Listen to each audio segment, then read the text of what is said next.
आज हम लोग एपी पे कुछ क्वेश्चन देखते हैं, ठीक है।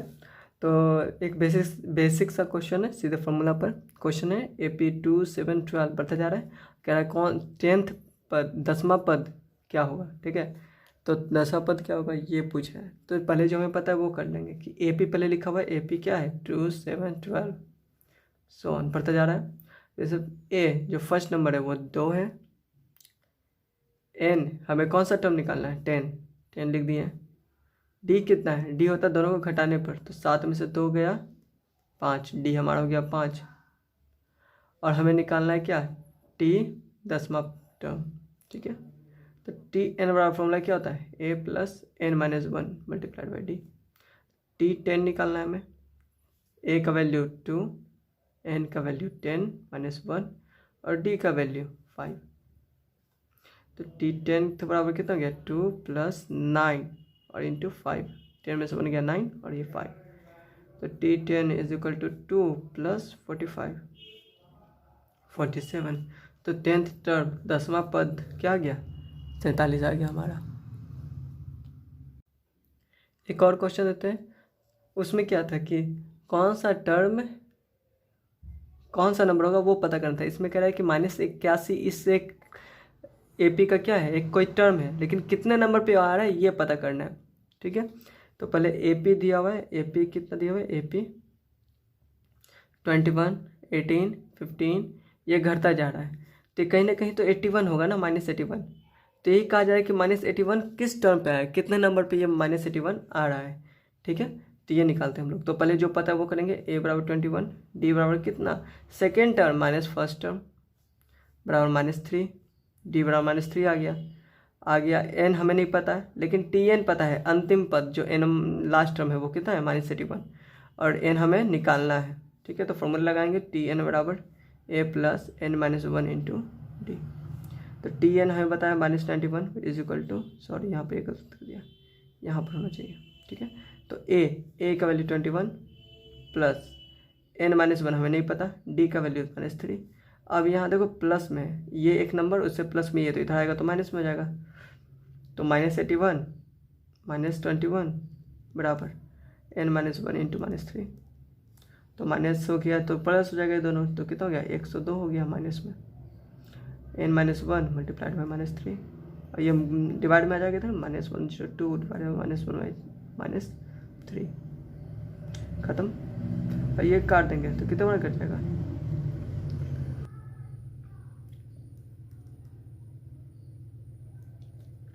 n माइनस 1 बराबर हो गया कितना 34 हो गया। n बराबर 34 प्लस 1 यानी n बराबर 35, यानी कि वो 35th टर्म में 1 2 3 करते करते 35 टर्म तक जाएंगे तो हमें क्या मिलेगा -81 मिलेगा। लेकिन इसी में एक और क्वेश्चन कह रहा है, क्या कह रहा है यह भी पता लगाएं कि कौन सा पद 0 होगा। यानी कि ये देखो घटता जा रहा है, तो हो सकता है कहीं ना कहीं तो ये 0 हो जाए या फिर नहीं भी हो सकता है। जैसे घट रहा है तो 16 है, फिर 16 है, फिर 13 है, फिर 11 है, ठीक है। इस तरह से कम होगा तो फिर 8 हो जाएगा, फिर 5 हो जाएगा, फिर 2 हो जाएगा, फिर -1 हो जाएगा। तो यहाँ तो 0 नहीं आया। तो क्या इसमें आ सकता है या नहीं आ सकता है। एक एग्जांपल लिया हम लोग जिसमें पता चला कि क्या है 0 नहीं आया। तो क्या इस टर्म में 0 आ सकता है, आ सकता है। तो पता लगाना है कौन सा टर्म होगा, कौन सा पद में 0 आएगा। तो सेम इस क्वेश्चन के लिए भी करेंगे। A तो वही रहेगा, वही AP है इसलिए A में कोई चेंजिंग नहीं। D भी वही रहेगा -3 और हमारा लास्ट टर्म क्या होना चाहिए 0 आना चाहिए। यानी कि Tn जो होना चाहिए वो कितना होना चाहिए 0। कौन से टर्म पे आना चाहिए हमें नहीं पता कौन से टर्म पे आएगा, लेकिन आना चाहिए वो पता है कि 0। तो फिर से कॉमन फॉर्मूला वही लेंगे, a बराबर a plus n minus 1 into T. तो Tn कितना 0, a का value 21 plus n minus 1 into -3। ये उधर आया तो -21 बराबर n माइनस 1 -3, ये डिवाइड में आ जाएगा -21 -3 बराबर n माइनस 1, n माइनस 1 बराबर 7 और ये क्या हो गया 7 प्लस 1 n बराबर 8 हो गया। यानी कि 8 टर्म में क्या आएगा 0 आएगा, ठीक है। 1 2 3 इस तरह से 5 और आगे जाएंगे, 8 पोजीशन पे जाएंगे तो हमें क्या मिल जाएगा 0 मिल जाएगा। चलो ठीक है, चलो तो एक और क्वेश्चन देखते हैं। ये क्वेश्चन क्या कह रहा है, वह AP निर्धारित कीजिए जिसका तीसरा पद 5 और सातवां पद 9 है। ठीक है, तो एक ही एपी है, उसमें कह रहा है कि फिफ्थ टर्म थर्ड टर्म जो तीसरा पद है वो 5 है और सातवां टर्म 9 है। जैसे कि एक एपी हम लोग मान लेते हैं 6, 9, 12, 15, 18, 21। तो इस तरह से 1, 2, 3 तीसरा पद कितना है 12 और 4, 5 पाँचवें पद क्या है 18। तो इस तरह से कोई एपी है, हमें नहीं पता वो कौन सा एपी है, उस एपी का पाँचवा तीसरा पद 1, 2, 3 तीसरा पद 5 है, 12 की जगह 5 है, कोई एपी होगा उसमें, और सातवां पद कितना है 9 है, ये कहा जा रहा है। लेकिन एपी क्या है हमें ये नहीं पता। ठीक है, तो हम लोग मान लिए कि एपी जो है, एपी का ए क्या हो गया, पहला पद हो गया। ठीक है, मान लिए, हमें तो नहीं पता तो मान लिए कि माना कि एपी का पहला पद। ठीक है, ऐसा लिख दें, माना कि किसी एपी का पहला पद का, नीचे लिख देंगे पहला पद क्या हो जाएगा, पहला पद हम लोग मान लिए ए। ठीक है, सारवंतर जो दोनों का अंतर है उसे क्या बोले, डी बोल दिए। ठीक है, तो इसलिए तीसरा पद क्या हो जाएगा, पहले टी एन बराबर फॉर्मूला क्या होता है, चूँकि टी एन बराबर क्या होता है A plus N minus 1 into D, तो इसलिए तीसरा पद क्या हो जाएगा, तीसरा पद बराबर ए हम प्लस 3 में से 3 माइनस 1 इंटू डी, यानी तीसरा पद का वैल्यू कितना है, टी 3 का वैल्यू 5 है, तो 5 बराबर ए प्लस 2d, ये हो गया हमारा पहला समीकरण। ठीक है, अब यहाँ पर सातवां पद के लिए तो T7 बराबर क्या होगा, ए प्लस 7 माइनस 1 इंटू डी, यानी T7 बराबर कितना, ए प्लस 6d, ये हो गया समीकरण दूसरा हमारा। तो ये दोनों सॉरी T7 का वैल्यू कितना 9, तो यहाँ 9 लिख देंगे ना, 9 बराबर ए प्लस 6d, इसे मानेंगे हम लोग सेकेंड। ठीक है, तो यहाँ पर ये हो गया और ये हो गया, दो इक्वेशन बन गया। अब इन दोनों इक्वेशन से हम लोग एलिमिनेशन मेथड लुप्तीकरण विधि बना सकते हैं, या फिर ए को बराबर करके दोनों तरफ लिख सकते हैं। ठीक है, जैसे मर्जी दोनों को हम लोग घटा देते हैं। ठीक है ना, एक में से दो को घटा दे रहे हैं। ठीक है, तो क्या हो जाएगा देखते हैं, 5 बराबर ए प्लस 2d, घटा रहे कितना 9 बराबर ए प्लस 6d को घटा रहे, यहाँ माइनस यहाँ माइनस यहाँ माइनस, तो ये तो ए तो कैंसिल हो गया। अब ये 5 में से 9 गया -4, अब ये हो गया कितना -4d। ठीक है, अब ये -4 कट गया तो d बराबर कितना हो गया 1। ठीक है, d बराबर आ गया 1। अब इस d का वैल्यू इसमें चाहे इसमें किसी में भी रख देंगे तो हमारा आ जाएगा।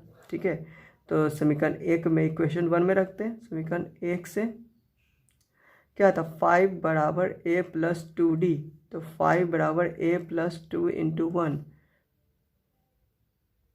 उधर जाएगा तो घट जाएगा, तो a बराबर 5 माइनस 3 सॉरी 2, तो a बराबर कितना आ गया 3, इसलिए AP क्या हो जाएगा, पहला टर्म 3, फिर एक ज़्यादा 4, फिर एक ज़्यादा 5, 6, 7, इस तरह से चला जाएगा। ठीक है, तो ये हमारा हो गया AP। चलो एक क्वेश्चन और देखते हैं, क्या है क्वेश्चन, 2 अंकों की कितनी संख्याएं 3 से विभाज्य, यानी वो नंबर जो कि 3 से विभाज्य हो, और वो नंबर कितने होना है, 2 डिजिट का होना चाहिए। 2 डिजिट का कम से कम नंबर कितना होता है, 10 होता है, लेकिन 10 तो डिविजिबल है नहीं, तो 10 नहीं है तो क्या होगा, 11 होगा, ये भी नहीं होगा, 12 होगा, हाँ ये होगा, यानी कि 12 सबसे छोटा डिजिट, 2 डिजिट का सबसे छोटा नंबर जो 3 से डिविजिबल हो। ठीक है, तो यहाँ पर लिखेंगे पहला टर्म क्या 12, फिर दूसरा टर्म क्या होगा जो 3 से डिवाइड होगा 15, फिर 18, 21, इस तरह से। लेकिन 2 डिजिट का मैक्सिमम होता है 100, तो हमें 2 डिजिट का मैक्सिमम होता है 99। ठीक है, क्या ये 3 से डिविजिबल है, हाँ है, तो 99 ले लेंगे। अगर नहीं रहेगा तो इससे कम आकर देखेंगे हम लोग, जैसे कोई और नंबर है जैसे 4 मान लो, तो 99 तो करता नहीं है, तो क्या 99 नहीं रहता तो 98 करता है, तो हम लोग 98 देखेंगे वो कट रहा है कि नहीं कट रहा है। नहीं कट रहा होगा तो और पीछे चलेंगे, 96 चलेंगे हम लोग, क्योंकि 96 तो कटेगा ही नहीं, वो प्राइम नंबर है, तो 96 पे चलेंगे कि वो 4 से कट रहा है या नहीं कट रहा है, डिविजिबल है कि नहीं है। ठीक है, तो अपना देखेंगे, तो यहाँ 99 हो जा रहा है, तो ये हमारा हो गया AP का फॉर्म हो गया। ठीक है, तो AP का फॉर्म हो गया, तो अब ये हमें निकालना है कि कितने पूरे टर्म से, कितने नंबर से, पहला दूसरा तीसरा चौथा, इस तरह से ये 99 कितने नंबर पे आया, यही हमें पता करना है। तो ए बराबर पता है कि 12 होता है, डी बराबर 3 है, ठीक है। तो जितना भी नंबर दिया रहेगा कि इसका डिविजिबल देखना है, ठीक है, 3 से देखना है कि 3 से कटा कि नहीं कटा है, तो जितना से पूछेगा वो हो जाएगा हमारा डी हर बार। कि 4 पूछेगा तो 4 का हो जाएगा, 5 पूछेगा तो 5 का हो जाएगा डी, ठीक है, 5 हो जाएगा डी वहाँ पर, ठीक है। एन हमें नहीं पता, टी एन लास्ट टर्म पता है 99, हमें एन निकालना है, ठीक है। तो फॉर्मूला फिर से लगा देंगे, सिंपल है, टी एन बराबर A plus N minus 1 multiplied by D. T N हमें नहीं पता है 99 है, ए हमें पता है 12, एन हमें नहीं पता -1, डी पता है 3। तो ये इधर आ गया तो घट जाएगा 99 माइनस 12 बराबर n माइनस 1 इंटू 3। अब ये घट गया तो कितना हो गया, ये हो गया कितना 7 और ये 8 87, ठीक है। अब ये मल्टीप्लाई में है तो इधर है तो डिवाइड में, उधर n माइनस 1, तो n माइनस 1 बराबर कितना हो गया, कट जाएगा तो 29। अब ये n माइनस 1 उधर चला गया तो +1 हो गया इधर, यानी कि n बराबर 30। यानी कि 2 डिजिट के 30 ऐसे नंबर है जो किससे डिविजिबल है, 3 से डिविजिबल है ना। तो ये हो गया हमारा आंसर कि 2 अंकों की 30 संख्याएं जो 3 से विभाज्य होंगी। They are 13 numbers of 2 digit which are divisible by 3, ठीक है। एक और क्वेश्चन देखते हैं। इस क्वेश्चन में क्या कह रहा है, किसी एपी का 17वां पद उनके 10वें पद से 7 अधिक है, इसका सारवंतर ज्ञात करें। देखो ये ज़्यादातर हो सकता है ऑब्जेक्टिव में पूछे, ये बहुत आसान है, लेकिन पहले बेसिक जैसे बनाते वैसे बनाते फिर बाद में बताते ये आसान कैसे है, ठीक है। तो पहले एपी है कोई, उसका 17वां पद कितना है, 10वें पद से 7 अधिक है, ठीक है। 17वां पद नहीं दिया, नहीं 10वां पद दिया है, लेकिन दोनों का अंतर दिया कि 7 है। 7 अधिक होने का मतलब क्या है कि एक 7 कम है, दोनों का डिफरेंस कितना है, 7 है, ठीक है। तो एपी है नहीं पता तो मान लेते हैं हम लोग, क्या मानते हैं, चल नहीं रहा, माना कि किसी एपी, ठीक है, किसी एपी का क्या पहला पद, क्या पहला पद हम लोग मानते हैं, ए मानते हैं। सारवंतर क्या मानते हैं, सारवंतर मान लिए डी, ठीक है।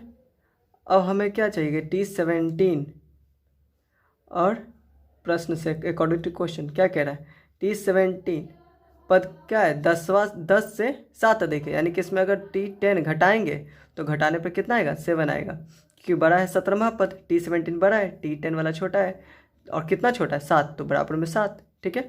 तो T17 के लिए जो फॉर्मूला लगाएंगे तो क्या हो जाएगा, a प्लस n माइनस 1 यानी 17 माइनस 1 इंटू डी हमें नहीं पता, माइनस, फिर यहाँ पर वही काम करेंगे, माइनस ब्रैकेट दे दो, ब्रैकेट के अंदर रखो, सही रहेगा, समझने में आसानी होगी।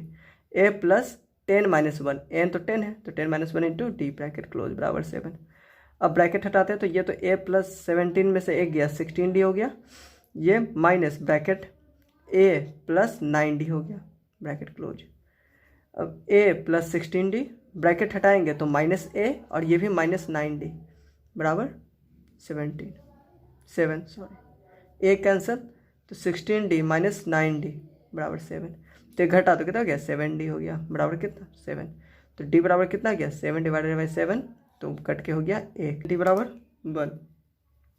अब इसका छोटा तरीका क्या है सारवंतर निकालने के लिए, जब 2 नंबर का डिफरेंस दिया रहे, ठीक है, समझने की कोशिश करना क्या कि T17 है और T10 है, दोनों को घटा रहे हैं तो कितना आ रहा है, 7 आ रहा है। इन दोनों के बीच में कितना टर्म है, 10 से 17 पहुँचे तो कितना टर्म है इन दोनों के बीच में, 7 टर्म है, और डिफरेंस कितना है, 7 का है, ठीक है। दोनों के बीच में कितना टर्म बचा हुआ है, 7, और रियली में कितना का अंतर है, 7 का, तो 7 यानी कि 7 किसको दिखा रहा है, 7 को, यानी कि 1 का डिफरेंस होगा एक टर्म के बीच में, एक टर्म के बीच में क्या होगा, 1 के डिफरेंस, तो एक टर्म के बीच को ही तो डी कहते हैं हम लोग, ठीक है।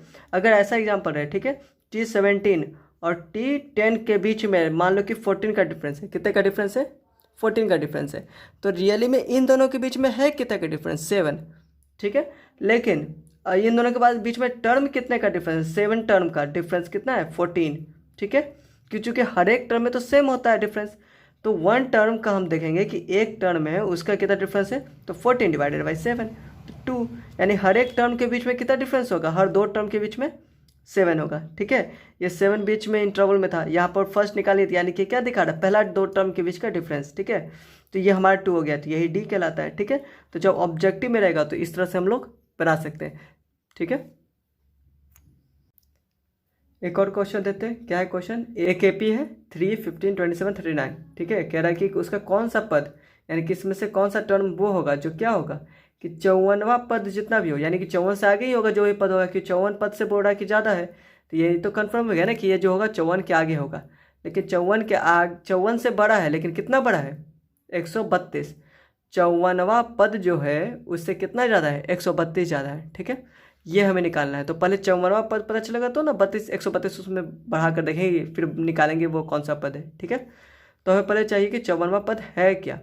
तो इसके लिए पहले क्या पता है? क्या पता है हमें? पहले ए पता है। पहले ए पी लिख लेते हैं। क्या है ए पी? ए पी है 3, 15, 27, 39 एंड सो ऑन। ठीक है, तो ए बराबर क्या है? 3। डी बराबर क्या है? घटाएंगे तो 15 में से 3 गया 12।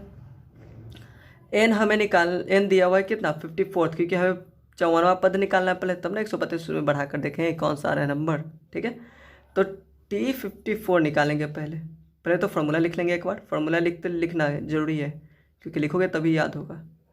ठीक है, T51 ना 1 नहीं, ए का वैल्यू 3 प्लस n-1, तो n54 -1। डी का वैल्यू कितना? 12, तो 3 + 53 × 12, 3 + 6 36। ठीक है, अब जोड़ देंगे 6 39। ठीक है, तो 54वां पद कितना हो गया? 369। तो 54वां पद क्या हो गया? 639। अब कह रहा है कि 54वां पद से कितना अधिक है? 132, यानी जो टर्म है वो हमें नहीं पता। ठीक है, लेकिन वो कितना है? T 54वें पद से 132 ज़्यादा है, ये कह रहा है। यानी कि T 54वां पद हम लोग का निकला कितना? 639 + 132, जोड़ दिए तो 11, 7 और 7, 771। तो अब ये 771 Tn हो गया। अब हमें निकालना है कौन सा टर्म होगा। ठीक है, तो फॉर्मूला लगा देते हैं फिर से। Tn = a + n-1 × d। तो Tn लास्ट टर्म क्या है? 771। ए है 3 प्लस n-1 हमें नहीं पता, n-1। डी का वैल्यू 12, ये 3 इधर आया तो घटेगा, तो 771 - 3 बराबर n-1 × 12। घटेगा तो कितना हो गया? 768। अब ये 12 उधर मल्टीप्लाई में है, तो इधर आया तो मल्टीप्लाई में, इधर आया तो डिवाइड में आ जाएगा, ये कट जाएगा। 12 × 6 = 72, 12 × 6 = 48, 64 बार में, यानी n-1 बराबर कितना? 64। ठीक है, तो n 64 + 1, n बराबर 65, ये हमारा हो गया। ठीक है, अब इसके बाद जो क्वेश्चन है, जो मुश्किल क्वेश्चन है, ठीक है, उसको हम लोग कल करेंगे अगले वीडियो में।